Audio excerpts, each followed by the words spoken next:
Hello again, and welcome to the International Soccer Preview by Soccer Files Canada. I'm Kevin. And I'm Connor. Today we will be updating Jamaica in the final round of CONCACAF qualifying for World Cup 2022. Before the round, we did a team preview and a player preview for each of the 8 teams. We won't be repeating all the information for Jamaica here, but we do urge you to check out our earlier podcasts at our website at soccerfiles.captivate.fm. Let's summarize the information covered in each of those podcasts. We gave a more detailed summary in our first podcast of this series, which was for Canada's team. That's right. So in brief, we gave some information about the country, its location and population. We gave a summary of the history in the World Cup and their history in regional competitions, with a particular look at their recent history. Then we took a brief look at their players, especially based around the goal scorers in that team podcast, their rankings and head-to-head record with other teams in the group. Finally, we finished with a discussion of their schedule and prospects. Yeah, and for each of the player podcasts, we organized a team into positions and looked at all the players who had been filling those positions in recent times. We gave some biographical information on them, specifically their history with the national team, and predicted who were the main candidates for each position. Again, in this podcast, we won't be repeating all of that. Rather, we will be looking back on how this round has gone for each team and how correct we were in our predictions of their performance and their players. Sometimes we were right, but sometimes players we expected to be used were not, and new players also came in. Right. So we're urging listeners to regard this podcast as a companion podcast to the ones done in, I guess, early September. So as Connor said, we won't be repeating biographical information for the players discussed in the first podcast, but we will give that information for any new players that have come onto the scene. And finally, here we will look towards the future and discuss the prospects of teams and players from this midpoint forward. So let's begin. Here we will be looking at Jamaica after 8 of 14 games played. All right, and here are those 8 games, and it is kind of a weak start with 2 losses. Especially poor was the loss at home to Panama. But the other 2 losses, they had a loss in game 4 too, were away to Mexico and away to USA. So that was pretty much expected. They do have only 1 win, and that was on the road. But otherwise, they've tied 4 games, including their last one, which was the USA at home. What do you think about that, Connor? Yeah, I mean, in some ways, 1 win from 8 games is disappointing. But that said, the games they've lost have been difficult ones. In fact, they lost to Mexico in Mexico on an 89th minute goal. So they were very close to getting a point there. The 3-0 home loss to Panama in their second game was really their only massively disappointing result. Other than that, their results have more or less been as expected. They tied 2 home games against Canada and USA, but those were tricky for them. They did win in Honduras. So, I think it's kind of what we expected.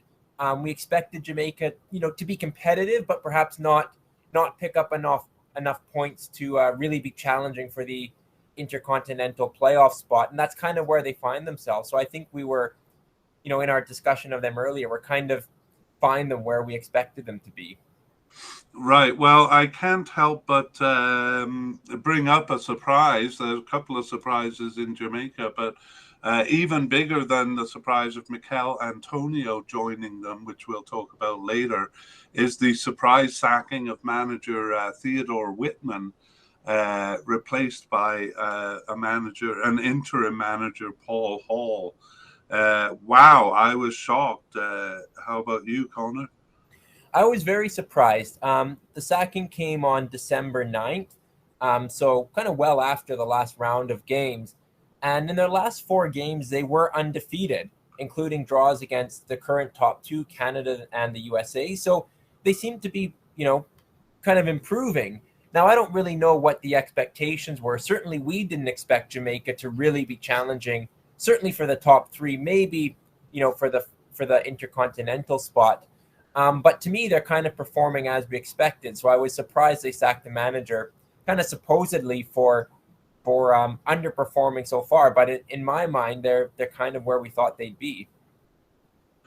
Right. I mean, honestly, if they consider it hopeless, and I think I'm going to make the argument that it's not quite hopeless yet, but if they considered it so hopeless that they were sacking the manager, well, I don't know what they thought. Like, will a new manager necessarily get more out of them and get them into that top four spot? Or, what's the point of the new manager? As you say, they seem to be kind of improving. So if there was a chance of getting into that top four spot, I think that chance is probably better with the older manager than it will be with a new manager. Yeah, I mean, I guess when you sack the manager, your hope is that you can have the team, someone new will have the team competing at a higher level. But again, I'm not sure what their expectations were. They didn't make the Hex in 2018. In 2014, they did make the Hex, but they failed to win any of their 10 games, 5 draws and 5 defeats. So, kind of in World Cup qualifying, they're doing relatively well when you look over the past decade. So, again, maybe expectations were inflated, but we'll see how the new man does. Right. Well, we'll maybe save the discussion for the end of the podcast when we look ahead at the fixtures that they have coming up. Let's take a quick look at the scorers here. We have Shamar Nicholson with 2. Mikel Antonio, if people didn't know, that the West Ham forward from England has thrown in his hat with Jamaica, apparently, or it seems, presumably, I should say, because he no longer really has a chance of making the England squad. Kamar Roof, believe he's a fairly new player. Is he brand new? He's new to the team. He's been around with Rangers and I think even Leeds United before that. But I think he made his first cap for Jamaica quite recently. Right.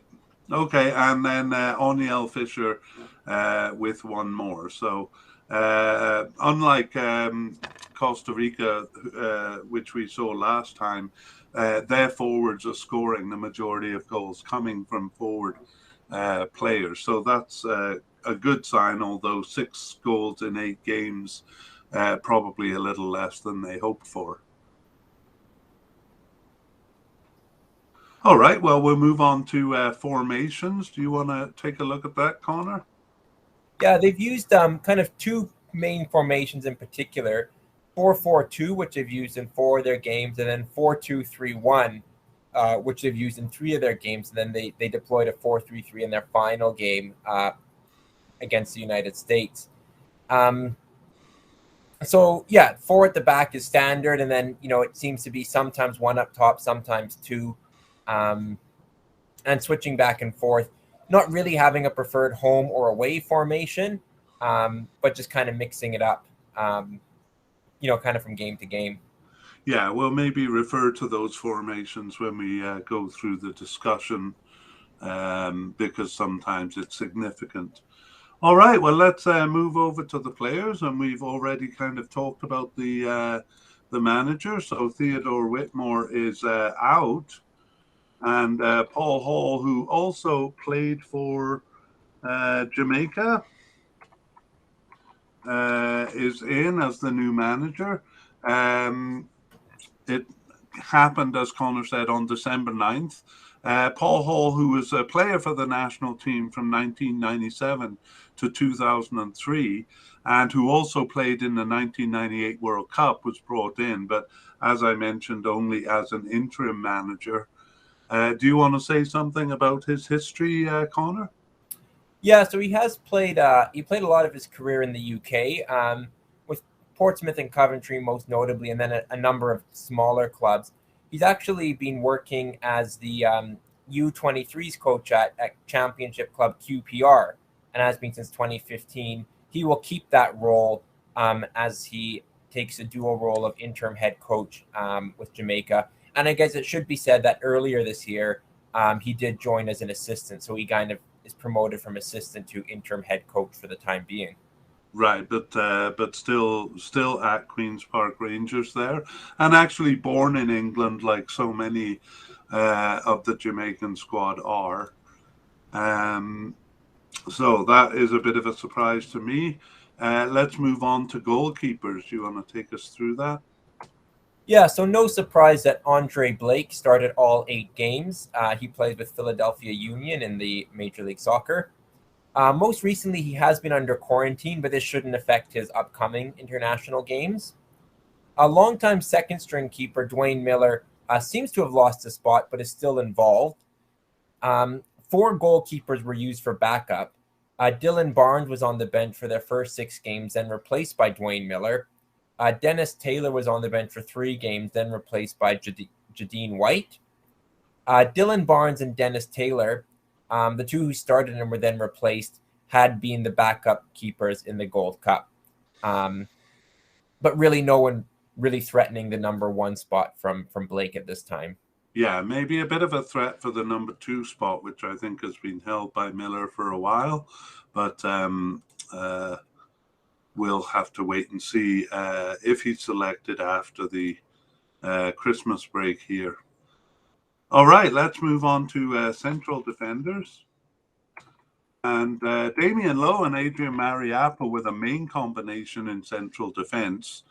Together, they played 4 of the games, games 1, 3, 4, and 7. But it seems like Jamaica is not fully satisfied with that combination. Game 2 was odd. It saw a different pairing. It actually saw three of the defenders change, despite being. That was a loss to Mexico. 3 of the defense being changed, including the central defense pairing, and Liam Moore and Ethan Pinnock were brought in for that. The remaining games, that's games 5, 6, and 8, saw a combination of either Lowe or Mariappa paired with players playing out of position. So right back Alvis Powell played 1 game, defensive midfielder Javon Watson, and finally Liam Moore, this time paired with Damian Lowe. So they haven't really nailed down a satisfactory pairing yet. And I just want to add one more name, a name we kind of expected to be there. Michael Hector. He played for Chelsea, as we said in the original podcast, from 2015 to 19, but he was not selected for any of the games here. All right, I'll move on to the fullback positions. Not much really to say about left back. Kamar Lawrence played left back for all 8 games. Amari Bell shared that duty in the Gold Cup, but he wasn't called up for any of the games here. Right, so he was the only defender who wasn't changed in game 2. It's a bit more contentious on the right side. We had said Alvis Powell had kind of had the role pegged, and he did start in games 1, 3, and 4. We saw above that he played centre back in game 5, but then he was injured and subbed out, so unavailable for game 6 and just on the bench for games 7 and 8. So as mentioned, game 2 saw this role along with the 2 central defenders changed. In game 2, Wesley Harding came in as the right back, but his second cap, proved his only appearance in these qualifiers. Then right winger Oniel Fisher took the position in games 5 and 7, while centre back Adrian Mariappa was drafted in for game 6. But it seems these out of position players were just covering Powell's absence, as there seemed to be no kind of firm understudy for this position. But in fact, there was. Javane Brown is a right back and had been on the bench since the beginning of qualification. He had been recalled to the team after a 3-year absence in game 1 of this set of qualification games, and having subbed briefly into 3 games, was finally entrusted with the right back role in game 8. I should just note, as we're talking about game 2, which saw 3 of the 4 defenders switch. Game 1 was against Mexico, where they held them 1-1 up until the 89th minute, so they were very competitive. Game 2, the switch didn't work. They lost 3-0 at home to Panama, a result which, when you look at the table, has really been a devastating result for them. So really strange to make that change and then switch back. It didn't seem to have worked as planned. Yeah, honestly, while we were talking about that, I got a little lost because I was going back to Honduras, who made a similar switch in game 2 after a draw in Canada, which again was a pretty decent result. So didn't seem to justify such a change in defense. And I think I was a bit thrown off because Jamaica had done the exact same thing. Yeah, very curious. Mm-hmm. We'll move on to midfield, though. So we'll talking about some versatile or general midfielders. We've classified Devon Williams and Junior Flemings as versatile midfielders, as they seem to move around a lot. Here, Devon Williams was consistently a defensive or central midfielder, so we'll deal with him here, in that section. Flemings did move around more, but we'll consider him when we talk about left midfielders, as that's kind of what he normally plays. So beginning with the defensive and central midfielders, central midfielders was similar to the pattern of central defense, actually. Devon Williams and Anthony Grant was a central pairing for games 1, 3, and 6. Game 2 saw the same sweeping change as in defense, with Ravel Morrison and Daniel Johnson, both really attacking midfielders, put in place. It was the only start for each of them and the only call-up for Johnson that we had been a starter in the Gold Cup, which makes the substitution kind of even more curious.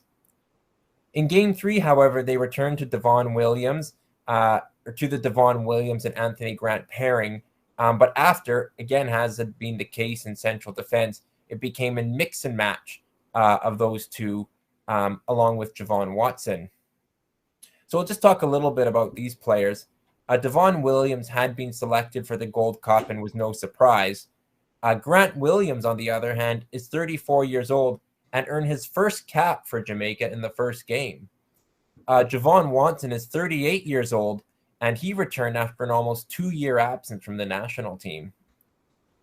In the last game, Lamar Walker, who is listed as an attacking midfielder, was added to make a 3-man central midfield.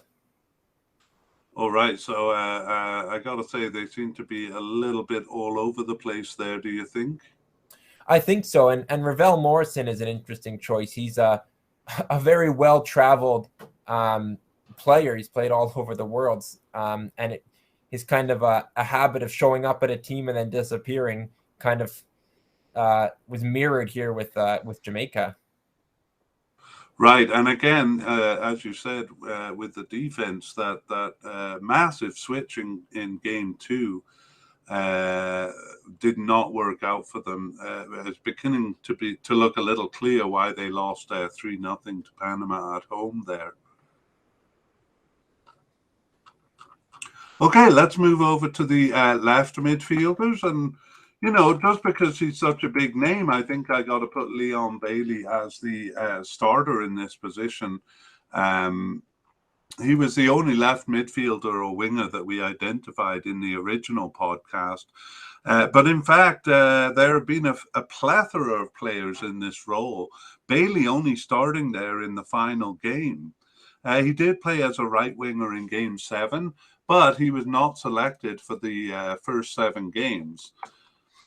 We pointed out Junior Flemings as a versatile midfielder, and he does play various positions, but he was in this position for 3 games. That's Junior Flemings. Otherwise, Norman Campbell, Kimar Roof, Jamal Lowe, and Bobby De Cordova Reid each played there once. So all 4 of those players were playing out of position. They're all listed as right wingers except for forward Kamal Roof. It was the 3rd cap for Norman Campbell, though he disappeared from the squad after his first game. So we won't go into a lot of detail on him. Kamar Roof, however, it was his first cap, but we saw him used quite a bit more as a forward, which we'll get to shortly. Jamal Lowe was playing in his second cap, but again, like Norman Campbell, was not called up after this game. Well, he subbed into the game after this, but then he was not on the roster. And finally, Bobby Reid. Do we call him Bobby De Cordova Reid or Bobby Reid? I've seen both. I think he chooses De Cordova Reid now. Oh, okay. So Bobby De Cordova Reid played other games on the right wing, as we'll see later. So this position should be Leon Bailey's, but was kind of all over the place here.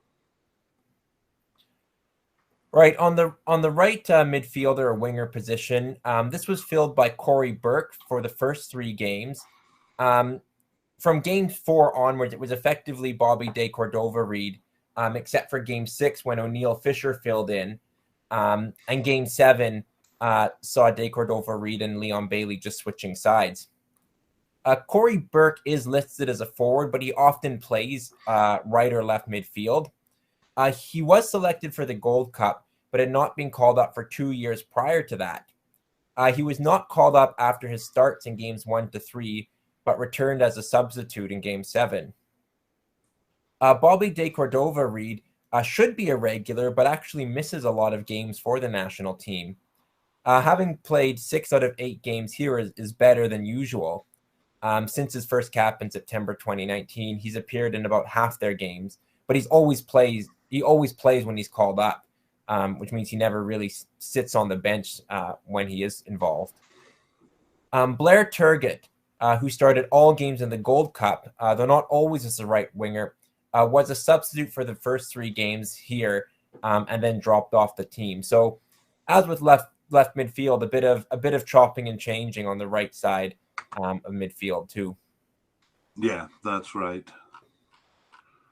Okay, well, we're going to move on to forwards here. Once again, we kind of classify attacking midfielders as forwards, but honestly, due to formation changes, this position only existed in 3 games. If you recall, at the beginning, 4-3-3 was their most used formation, and that doesn't really lend itself to an attacking midfielder because the middle defender is usually a central or defensive midfielder. Anyway, in games 3 and 4, this position of attacking midfielder was filled by Tyreek McGee, and in game 7 by Kamar Roof, who we're going to discuss soon as a forward. McGee was selected for the 2019 and 2021 Gold Cups, but he had minor roles in both.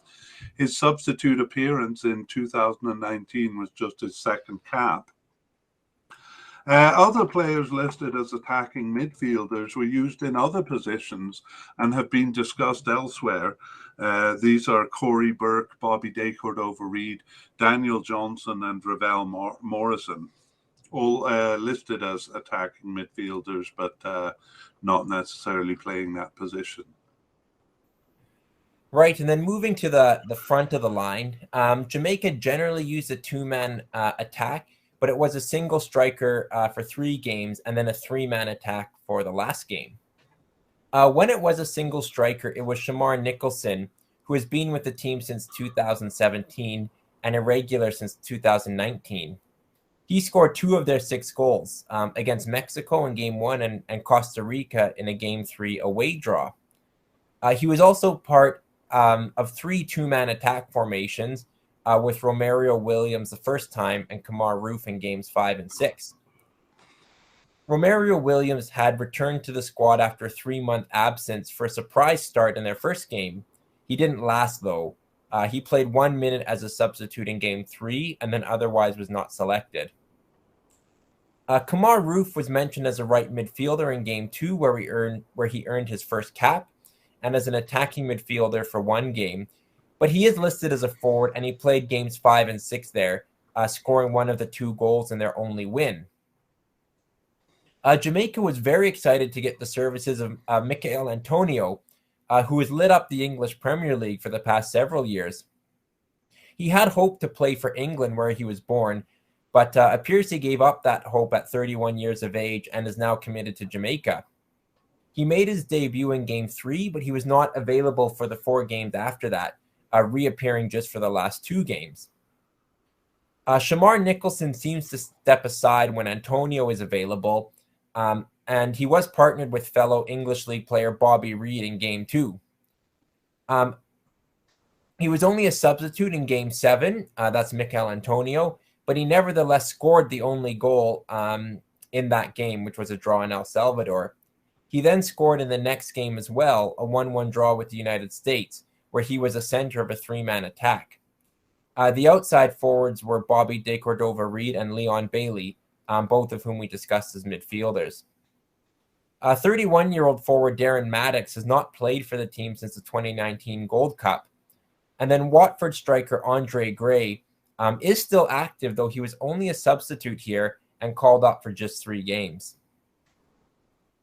Right, so that's a lot of names to deal with. And I guess you could say Mikel Antonio is probably the main striker when he's available. And unfortunately for Shamar Nicholson, he seems to be playing second fiddle to him. I wonder though, Connor, if we've kind of overlooked the fact that a lot of these players come from England, and I know for a couple of the games at least there were rules preventing them from coming. Do you know much about that? Yeah, that was the case. I think it caused some problems in some of their earlier games, perhaps even in their first game against Mexico, where Mexico was one of the countries that was red listed against for England, which kind of would have forced a quarantine. So I do believe that was a problem. There has been a problem for Jamaica, but I think it speaks to, a slightly bigger problem, COVID or not, of just really trying to get their best players out consistently. I think that's a problem for them. And I think it shows that, Mikel Antonio, who's made an impact scoring 2 goals in his last 2 games, he only kind of came in belatedly. Shamar Roof just made his debut. He's potentially a very good player for them, but hasn't played in all their games. So I think there are a lot of Jamaican players who play overseas in England, and in fact were born there. And so there's lots of options available. But I think for Jamaica, just getting everyone out has been a challenge. Yeah, I don't think we can put it all down to COVID. We did note that Bobby De Cordova Reid played 6 of the 8 games, and he actually is someone who often does miss. I'm just looking at Shamar Roof. He also played 5 of the 7 games. His first cap was the second game there. So it can't all be put down to them not being able to make it over from England, but it certainly has prevented them from getting a settled squad, like a lot of the other teams have, kind of seem to be settling into a starting lineup at least. Yeah, I certainly agree with that. And we've seen some of the changes, even to their detriment.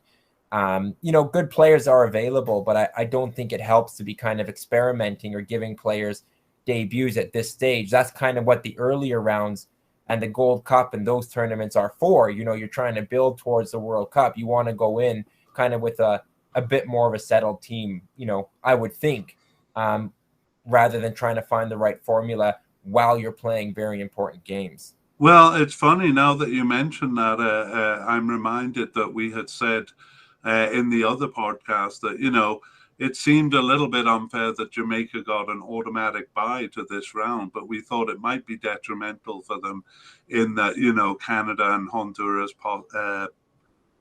Canada, Panama, the 2 teams that are doing well, not so much Honduras Honduras got the automatic bye. Yeah, not so much El Salvador, but they had a chance to really develop their lineup. And we were closely observing Canada, so we saw how much that helped. Absolutely. Jamaica missed out on that. Yeah, I agree. Yeah. Okay, well, we usually end this section with a couple of other things: key substitutes, new players, and notably absent. But we kind of covered those above. And we're going to just move directly on to the default lineup here. And can you take us through that, Connor? Yeah, so a reminder, first of all, about the change at the top. Paul Hall, now the manager. Goalkeeper is Andre Blake. That's without question. In terms of defense, there has been some change, but typically we'll say it's Damian Lowe and Adrian Mariappa as the center backs, with Kamar Lawrence and Alvis Powell on the either wing. The central midfield consists of Devon Williams and Javon Watson, with Anthony Grant also in contention. Left midfielders, really no one has clearly emerged, but we might put it down to Leon Bailey, just kind of given his stature. And then on right midfielders or wing, it would typically be Bobby De Cordova Reid. We alluded to the fact that the attacking midfield position is often not used, and then forwards tends to be Shamar Nicholson or Michael Antonio, or sometimes both. But it seems like Antonio would be the starter when available.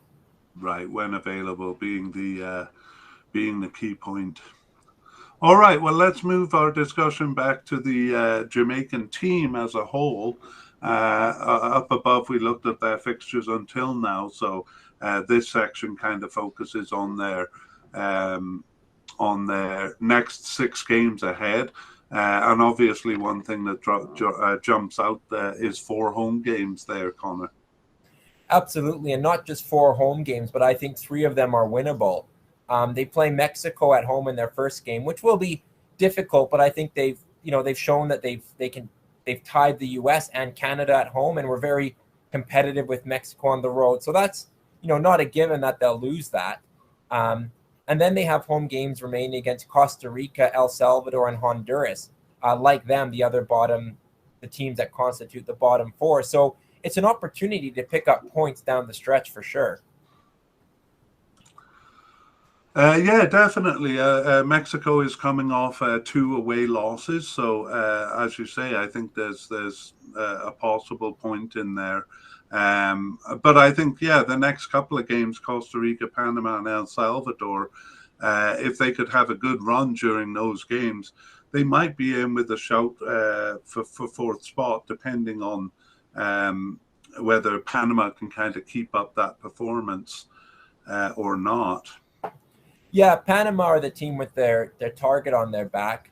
They're tied with Mexico, but Panama, I think, could have a difficult schedule and be the team, that the ones below are trying to catch. So, Jamaica, they have to go away to Panama, but that's a really big game for them. And, they'll be looking to kind of put things right after their heavy home defeat. But if they win that, they have not a bad schedule down the stretch.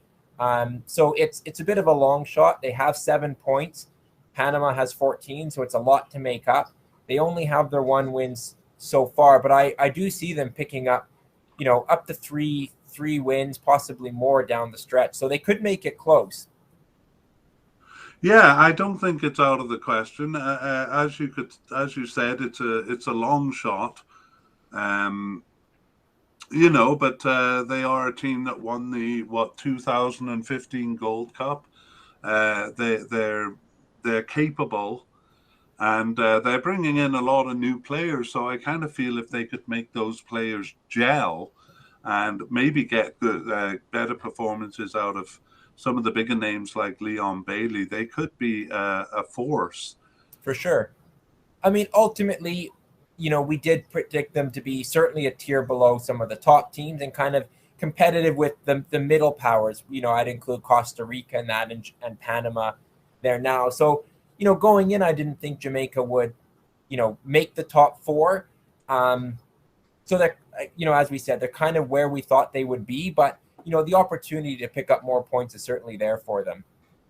Right. Okay. But I feel like you're dodging once again, Connor. So give it to me straight. Is Jamaica going to be able to make it into the 4th spot? No, they won't. That loss to Panama at home was really damaging for them. And I see it. I see 7 points, them having to make up 7 points in 6 games as just being too much. I think they'll improve. They have 1 win now. I see them finishing with, probably 3 or 4 wins.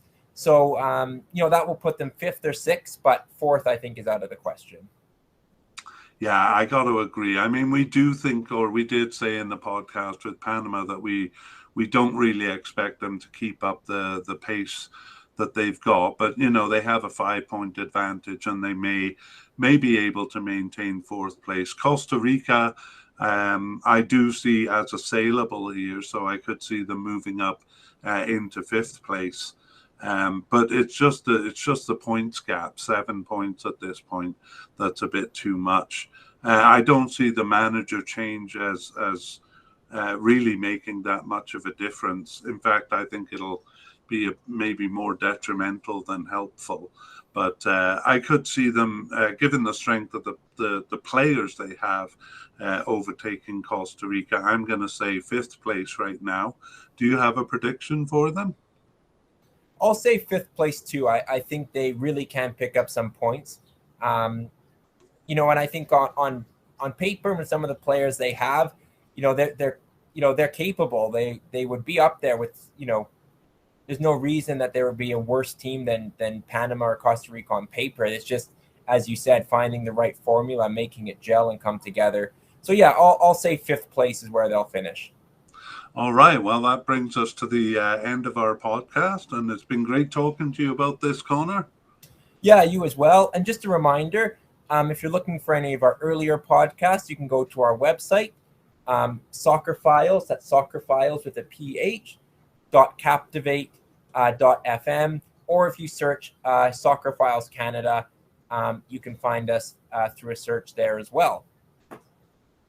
Great. All right. Well, we'll be back. We have Honduras and El Salvador to look at yet, and we will see you next time. See you. Thanks so much. Bye-bye.